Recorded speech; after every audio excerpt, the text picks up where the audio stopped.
Hello, everyone, and welcome to the Pash On podcast. Let's get started with your host, Brian Pash. Hi, this is Brian Pash, and welcome to another podcast interview. I am happy to have Zach Billings. He's the VP of Performance and Sales at Wikimotive, because we're going to be talking about where I started in the automotive marketing industry, SEO. Zach, welcome to the show. Thanks for having me, Brian. Zach, I know the founder of Wikimotive, Tim Martell, as a client. I was fortunate to work with Tim as he hired our agency to do some work for Marlboro Nissan and that group. I was so happy for Tim when he went out on his own and created Wikimotive. How long have you been with the company, and how has this wild ride of being really the lighthouse for SEO in automotive? Well, first of all, thanks for that. And I have been with the company since the Marlboro Nissan days. So I was there in the background, young in my career, young in life when Tim had engaged you. And then as we began building up kind of our own techniques and strategies in conjunction largely with you as well, and doing marketing, doing SEO for Marlboro Nissan and the group that was in, before I was a co-founder with Tim as we moved over into the vendor space and began Wikimotive. And that was about 13 years ago now. Wow. Yeah, because I've been in the business for 17. Next year will be 18.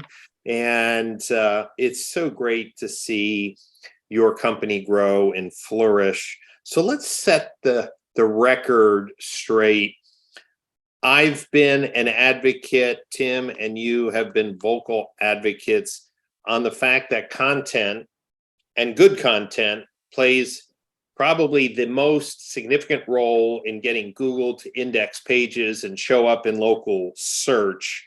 Why do you think dealers today, here we are in 2022, 13 years later for Wikimotive, 17 years later for PCG Digital, and you'd be lucky to find more than 2 custom pages of EV content on a website. You would be lucky to find really rich content on service, finance. Why are we still fighting this uphill battle? I think mostly because it's hard work, and maybe because it seems a bit mysterious to most. SEO is, I like to tell people, as much an art as it is a science. There's definitely a scientific component to it in that there's technical SEO. Even with content, we know some of the knobs to turn and levers to pull, but there's no absolute guidance that is the one size fits all for any given dealership and topic. And so I think a lot of people are just kind of scared off by that daunting notion of needing to figure out, what do I have to do to make this content work for me? And is all of my hard work going to be for nothing if I steer that content in the wrong direction and then it doesn't rank for me? It doesn't generate any traffic or leads or visibility for my website or my group. Well, I think that's fair because, oftentimes great SEO strategies are forward thinking, meaning I'm encouraging dealers to be writing about EVs. So, for example, if I'm a Ford dealer, I'm writing about the range of a Ford F-150 in the summer. In the winter, I'm going to be talking about the difference in home charger versus superchargers, and how long it takes to get a car up to, say, 80% battery strength. And yet they're saying, well, hey, I'm not selling a lot of EVs. And I'm like, no. But people are going to be asking these questions every single day. Don't you want to be the local expert? And sometimes, Zach, it just feels like, well, I'll address that when I start selling a lot more of them. Right. Well, the early bird gets the worm in SEO, assuming, of course, that you have quality information, that you've written it well, that it's factually accurate. So I agree with you completely that, writing now about EV range, about chargers, about understanding the differences, someone who's thinking about their first ever EV and they're thinking about a Ford Lightning, well, they might be asking, can I charge at a Tesla supercharger? I don't know. I think you have to have that information. You have to be first to the punch in your market. ideally. And I think that kind of thing makes great blog content. And it's something that there's always new questions that can be discovered around this subject matter. So there's sort of a never-ending pit or a never-ending supply, I should say, of topics that you can cover that are informative to consumers, that answer critical questions and build up authority. And then I think it's just important to, as you start to see that inventory and as you have a sales opportunity as a result, make sure that make sure the dealers are tying it into resources on their website that are a bit more sales centric to build upon that knowledge base that you're creating to generate authority. Well, that brings me into a related question about blogs, because you mentioned that content would be good for blogs. There was a time where everyone was rushing to do blogs, whether it was like a subdomain using a WordPress site, because WordPress was so much more robust and creating beautiful content than some of the native CMS. And then some website platforms say, oh, we have a blog built in. So when you think of blogs today, are they passe? Should the content just be written in the native menu tree rather than, say, a separate tree, which we would consider like an informational blog? So I don't think that they're passe, but I think that a lot of dealers can make the mistake of thinking about them as a complete strategy unto themselves. And I think that we just have to be realistic about what they do and what they don't do. So whatever the website vendor's setup might be, I think it's good to work within that framework, assuming the information can be indexed and can be optimized sufficiently so that Google can understand it. I do think it makes sense to continue to curate a blog and fill it full of valuable informational content, like EV charging information, like range information, that that makes a good resource that might be a high bounce rate resource, to be honest, especially in the early days of a subject, where someone performs that search, they land on the blog, and then they leave. Google's own materials, I'm sure you've seen on the subject, say it's perfectly normal to have a high bounce rate on a blog because it might be an informational topic that people they come, they read, they leave. I like having them on a subdirectory, maybe not a subdomain anymore, but a subdirectory where it's, abcchevy.com/blog, so that if the topic was, the upcoming Silverado EV in your blog article, if a lot of people came there with informational intent rather than transactional intent, it's very easy at that point to segment that out in your analytics later by just removing the blogs that were on that /blog directory. So that you're not conflating it with your transactional traffic to your website. That allows you to separate them out, measure them independently. And the blogs absolutely have value down the road for transactional purposes, in that they can be used as part of a larger strategy with internal linking, et cetera. And I have to agree. I think one of the challenges with some approaches to SEO, and I got in trouble at one conference when a vendor got up and was showing how much traffic, their blog or their content was generating. And I said, well, let's look where that traffic was coming from, and this is many years ago. I have not been asked to come back and speak at that conference because I guess vendors are not supposed to correct other vendors during a presentation, but I just thought it was so irresponsible for somebody to not put contextually certain information. And I've tested this. Like, you can write an article on a Subaru dealer's website about getting a replacement key for your Subaru, right?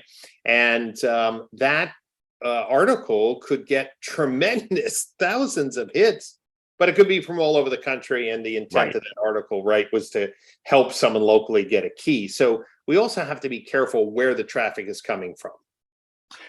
I couldn't agree more. I think that there should be a huge focus on in-market traffic. Certainly, people are driving further to buy a car these days, but if you're a dealer in, let's say, Chicago, and you're getting huge amounts of traffic in your analytics from California and Texas and New York City, well, those are population centers. And more than likely what's happened is your hopefully great quality blog has just ranked nationally for whatever that search topic was. And now you're attracting all of this informational traffic with no transactional, intent to it. So I think it's really important to be looking at, where does my traffic come from? It's more and more difficult to know how you draw that line now between misreporting of location information because of things like iOS privacy, spoofing location now, also VPN use, which is approaching 20% of the market. But you can also back your way certainly into where did they land? What did they land on? Was it a blog article? Was it a landing page? Was it my SRP? What did they do when they got here? And then also look at things like Google Search Console data with what keyword did they show up on? Was it a keyword that ended in for sale? Probably a good chance that that was a transactional keyword. Was it just an informational search and the subject matter that they landed on was just informational? Well, then we might want to take it with a grain of salt if we see that a lot of that is out of market traffic geographically. Yeah, great advice. Zach, we have a number of dealer group executives and marketing managers who listen to the podcast. And so I think everyone understands that each child site, those franchise sites, needs to have relevant content for the models that they sell, the services that they provide. We'll talk a little bit more about that in a minute when we talk about Google business profiles. But, a common question is, how do I get my group site to rank, right? Because are that many people, searching Walt Massey Auto Group, because in the Walt Massey Auto Group might be, Pittsfield Dodge and, Harrison Chevrolet. So what's your strategy, or how are you handling questions about SEO at the group site level? Great question. So I think the first thing to do is to take a step back and think about, what is Google's mission statement? We're talking about this from an SEO standpoint. What is Google's mission for ranking content, ranking websites, ranking pages? It's ideally to be able to land somebody on a page or a resource that they find to be relevant to their search. So when we kind of filter your question through that lens, we hopefully arrive at the conclusion that a group site is the best resource for a number of searches. And what we want to do is we want to focus our efforts on those searches and not be kind of beating our head against the wall trying to get it to rank for something that isn't naturally a result for a group site. And what I mean by that is, your group site presumably has all of your used cars on it, maybe all of your new cars too, but certainly all of your used cars. And so a used car transactional keyword, used trucks for sale near me, fantastic keyword to try to leverage through content on a group website, because that website has more used cars, more used trucks than any of the child sites. The same is true of potentially some informational searches where you can sort of funnel all of that resource energy into the group site. But we just want to look at the group site as a place where, if that is a more logical place to land the consumer than the child site, for example, if you want to benefit the entire group's profitability by exposing the consumer to more used cars, which are definitely a ranking factor, VDPs are a ranking factor, then that's what we should focus on. Whereas the child site, if it's, if there's a Ford dealer within the group, well, that site is going to have a much easier time ranking for Ford dealership near me, new Ford for sale, things like that, because Google better understands that that website is Ford specific. They also certainly understand the address associated with that website, which gives it more location or geographically specific relevance.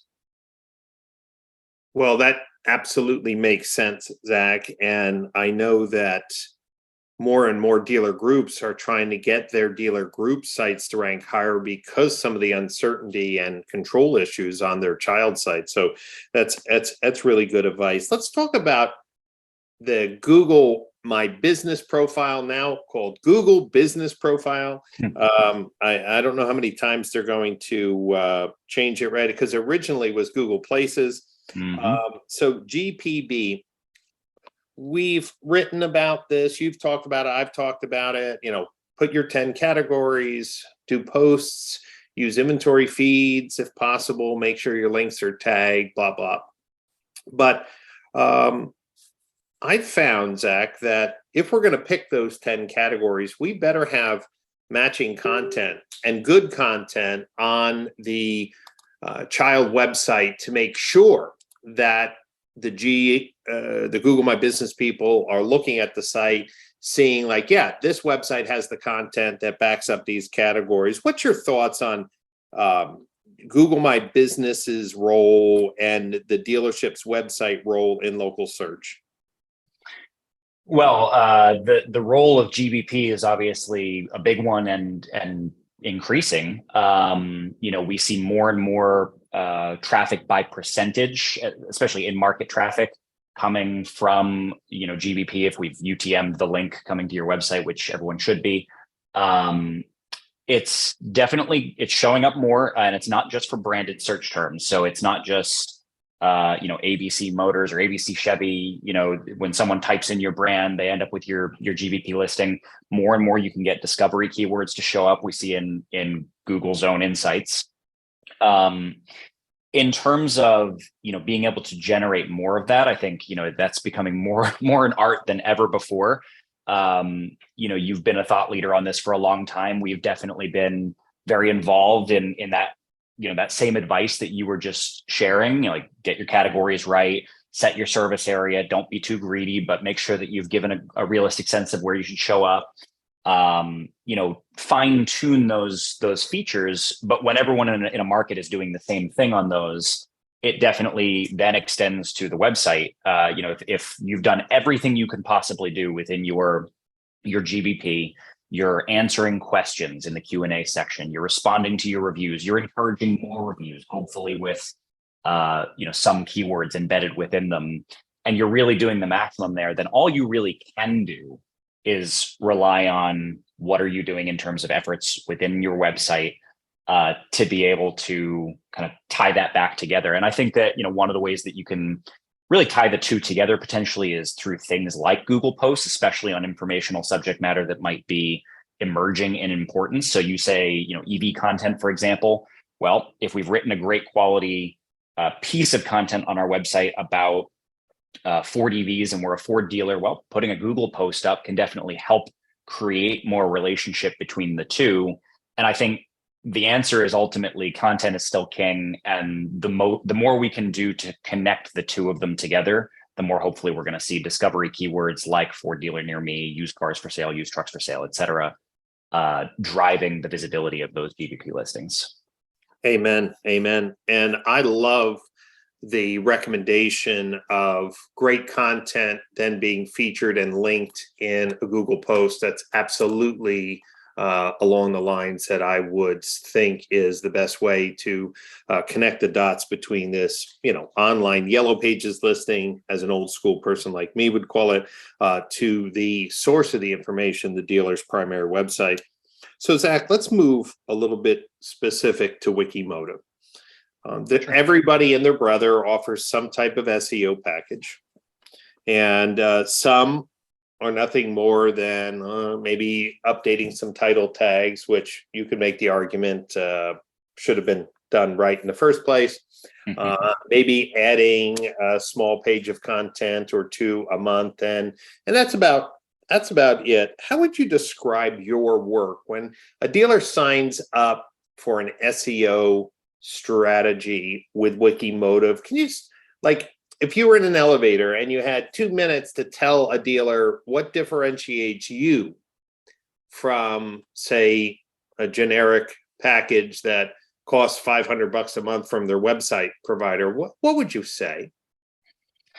So especially the thing that separates us from the cheaper cookie cutter solutions out there would be our first attention to our dealers' specific needs and environment. I think very often we see your website vendors maybe offering a check the box SEO solution, and they're going through CPO content for a Chevy dealer who now is thinking in terms of Car Bravo, and it's just completely out of touch with the dealer's priorities. Or especially lately in this environment, the dealer's focus is used cars, and the quote unquote SEO vendor of record in this case is just doing new car content because they're a Chevy dealer. So first it starts with really customizing what we do to our dealer, their environment, their needs. And then it terminates in extremely high quality, high legwork work.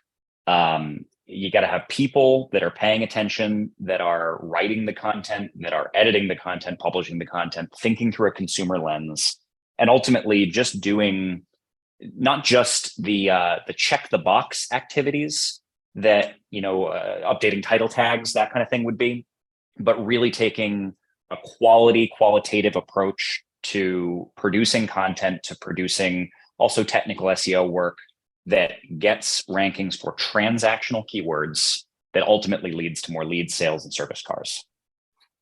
Well, Zach, one thing that I don't hear too many people talking about is the relationship of investment into a dealer's website with content and their desire to be a local destination for car buying. And let me just say this. We have accepted, in many cases, when we do searches like Ford F-150 Lightning charging, or Hyundai's Ioniq and the battery life or warranty, and we've kind of become numb that, well, the articles that are going to show up are going to be the OEM's website, maybe cars.com, maybe a tech blog. But that's because dealers have given up on being the local authority for everything about the vehicles they sell. And I just want to say to the dealers, there are so many dealers that are wondering, this build to order, consumer direct strategy, driving people to a national website, becoming order takers. And these are real fears, and I'm not minimizing them.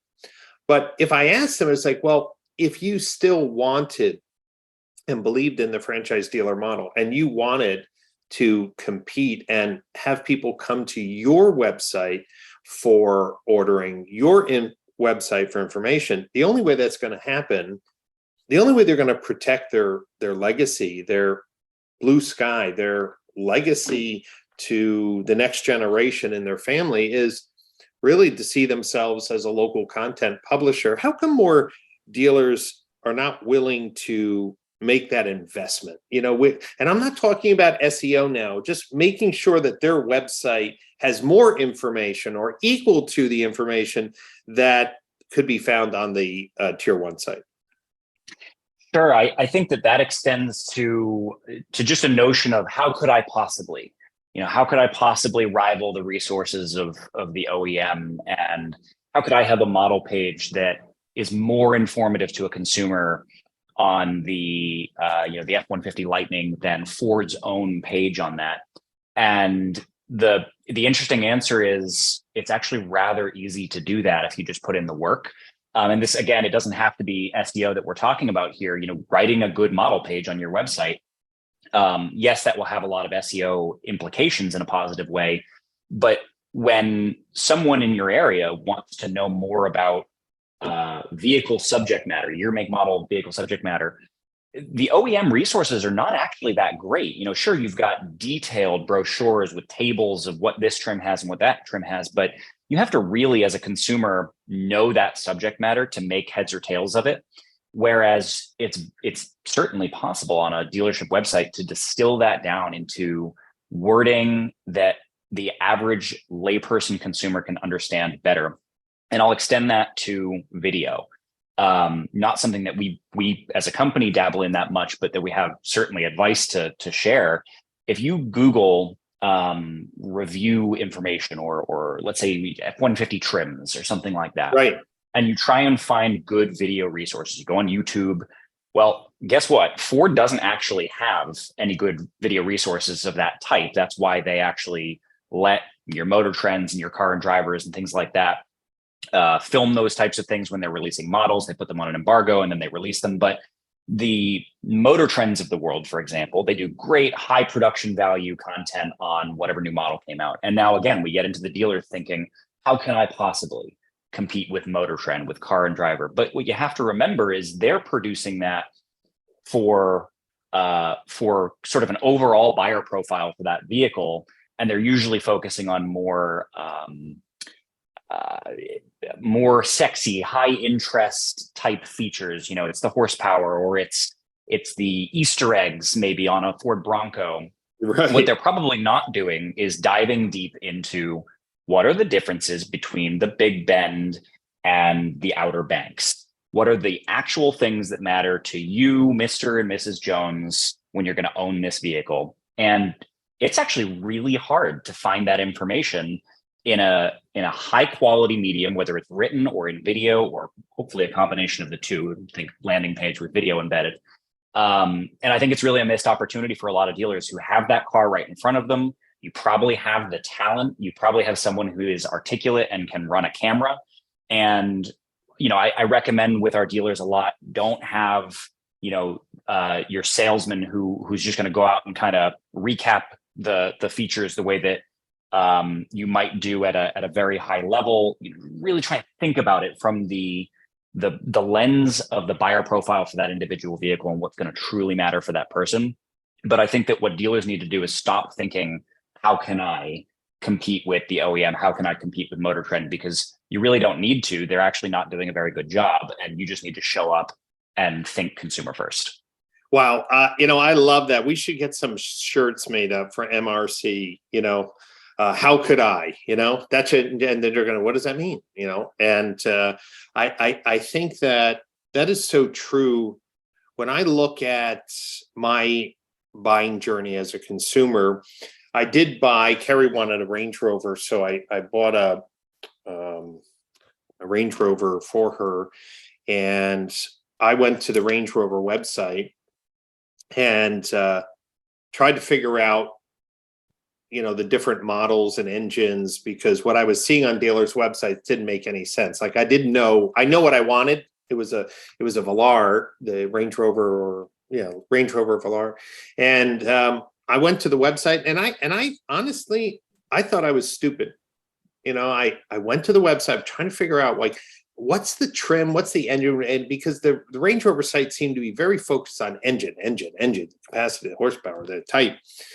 I finally had to call up a dealer friend, and I said, look, am I stupid? I'm trying to find how to configure a Velar. And he said, no, their website's one of the worst in the industry. And I was like, whoo, I thought I was losing it, because I've been able to navigate other websites. So I'm glad you brought that up. And remember, consumers up in Vermont or Massachusetts look at the use of their truck and things like four-wheel drive and other things very differently than the folks here in Miami who are looking for their truck just to look sexy, So I think in context, depending on where the dealer's located, that content has to be customized to the marketplace. The visualization in the video should be practical on how people use their trucks. Midwest may be more of a farming application. So I'm fully in agreement that we need to break the myth that a local dealer can't compete in search for those shopping and transactional keywords. One last thing, Zach, we have GA4 coming up. Wikimotive is on the Automotive Standards Council for GA4. What are you hearing from your dealers? Are they starting to lean in to use GA4? Are they finding it frustrating? What's the current state of affairs from an SEO dashboard or reporting of organic traffic in GA4 as you see it so far? That's a good question. So I certainly feel among our more savvy dealers, those who actively participate in measuring their own traffic, their own results from various marketing mediums, I certainly see an increase in the sense of urgency. We've received, most of our dealers have said, what are we doing about GA4? To which our answer is, well, we already set one up for you ages ago, and we're continuing to configure that as the universal standard is developed, with your leadership. And I think at this point, it's largely a putting dealers at ease that as long as you've got partnerships that are attentive to this, it's going to be okay. The world is not ending. We're going to continue to have data to look at. The nature of that data will be changing in some areas and less so in others. So at this point, we're in more of a status of assuaging concerns that it's data Armageddon, and making sure that we're attentive to how are we going to need to evolve our own reporting, to make sure that we're speaking what is going to become the new universal language of data and metrics and KPIs that hopefully the council defines in its entirety and is followed by the industry. We're also thinking more and more about what do we do with the edge cases? What do we do when we take on a new client and no one ever configured GA4 for them? Now they don't have historical data. What do we do when they're on a website vendor that didn't ever even hear about the GA4 council and has no idea what the standard should be? How are we going to approach trying to put at least enough pieces into the puzzle to be able to give some semblance of reporting and, a kind of a position in reality, a position in space to those kinds of dealers who just didn't have that exposure early enough in the process. And, that's going to come down to a lot of different things. It's rank reporting, it's Google Search Console, it's cobbling it together from, whatever resources did pre-exist. And, you always hope for historical data when you get involved with a new dealer. From the dealer perspective, I think the key is the sky is not falling, but do make sure that you have this configured, that you are attentive to the standards being generated and are holding your vendors accountable to make sure that they're planning on following that standard. They are already on top of it, and and you're going to have good data integrity going forward. Yeah. And I want to remind all the dealers here that over 80 companies have joined together to create the automotive standard for GA4 events and parameters. And please make sure that you're talking to all your vendors to make sure that they join the council and are preparing to implement the specification before January 1st so that 2023 we have really clean data. And as we look forward to the Modern Retailing Conference, I'm really excited that we have 2 workshops that the Wikimotive team is doing. Zach, on Monday morning, you're going to be doing a workshop called Actionable SEO, Demystifying Self-Analysis Solutions. I love that. I'm super excited that we're going to have you leading that. And then Angus Fox is going to be doing a wonderful one, holding vendors accountable with data. Wow, that's good. That should be a juicy one. What do you think? Absolutely. Angus is a certifiable genius and is on the GA4 Council, so that will be part of the data being incorporated there. But he's thinking through the lens of CRM and proprietary dashboards that various vendors use, trying to make sense of all of that and then turn it into accountability in ways that the layperson can understand. It's always exciting to watch him work when he gets involved with a dealer and with their vendors, and he can really pick apart the fluff and the fog of war and kind of get through all of that to find out what is the truth. And then his passion is arming dealers with the ability to do that without needing to have a degree in data sciences. Well, good. Well, he's aligned with my whole history of trying to educate dealers so they can make better decisions on their own. For the dealers who are listening, if you have not registered someone for the Modern Retailing Conference, you should go to modernretailingconference.com and book your tickets. We have multiple hotels in the area of Palm Beach starting at $180 a night. This is a who's who in education, insights, and strategy. This is an opportunity for you to quickly get your team up to speed, whether it's GA4, whether it's new sales processes, whether it's the latest strategies for digital retailing, marketing and creativity, measurement. And even this year, we have a creative track and an HR track that you're not going to want to miss. This is an amazing conference. And of course, not only are 2 workshops being led by the team at Wikimotive, but we have an amazing agenda. So go to modernretailingconference.com, click on agenda. You'll see that this is a start to finish, jam-packed educational opportunity, and the weather in Palm Beach is spectacular in November. And if this is the first time you've listened to one of my podcasts, you should know that I have dozens of podcast interviews with industry leaders, disruptors, and visionaries. And They're all designed to help you stay abreast of the latest changes in automotive and to give you a competitive edge. So you can listen on the Apple Podcast channel, Google Play Store, SoundCloud, or you can go to brianpash.libsyn, that's libsyn.com, and you'll see all the episodes. Zach, thank you so much for being on today's show. I look forward to seeing you at MRC. Are you pumped to be teaching dealers about something you're so passionate about? So pumped. It's going to be a good time, and really looking forward to it. Been doing your conferences since boot camp more than 10 years ago, and it'll be another great one. Thank you so much. And for everyone who tuned in today, thank you for your time. Thank you for your interest in education, and I'll see you next time on another podcast interview.